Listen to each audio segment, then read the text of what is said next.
This hearing of the Senate Judiciary Committee will come to order. Behind you and your family is your daughter, Layla. And when she was 11 years old, I love this, she wrote a letter to President Obama urging him to nominate her mother, you, to the United States Supreme Court. Well, I want to tell your daughter right now that dream of hers is so close to being a reality. Some tough days ahead, but I think it can happen. Judge Jackson is no judicial activist. She is not a puppet of the so-called radical left. She's been praised by Republican-appointed judges for her jurisprudence. So I would say that Judge Jackson's background is not a liability to the court. It's a much-needed asset. I'm saving a special moment in this introduction for my daughters, Talia and Layla.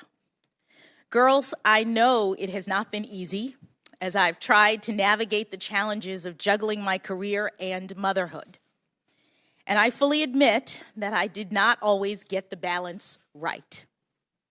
But I hope that you've seen that with hard work, determination, and love, it can be done. I have dedicated my career to ensuring that the words engraved on the front of the Supreme Court building, "Equal justice under law," are a reality and not just an ideal. Welcome again to our committee. I got home last night about 8 o'clock. The first thing I heard was my wife's opinion that you did very good in your opening statement. Thank you. She didn't have anything to say about my statement. Do you agree that the right to vote is fundamental? The Supreme Court has said that the right to vote is the basis of our democracy, that it is the right upon which all other rights are essentially founded. So it is a fundamental right in our democracy. And I'm telling you right now, I'm not letting anybody in the Senate steal my joy. You got here how every black woman in America who's gotten anywhere has done. By being, like Ginger Rogers said, I did everything Fred Astaire did, but backwards in heels. What would you say, Judge Jackson, to all those young Americans, the most diverse generation in our nation's history?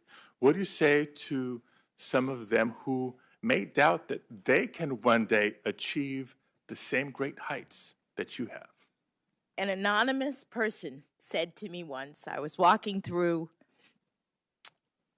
Harvard Yard my freshman year, and a black woman I did not know was passing me on the sidewalk. And she looked at me, and I guess she knew how I was feeling. And she leaned over as we crossed and said, "Persevere."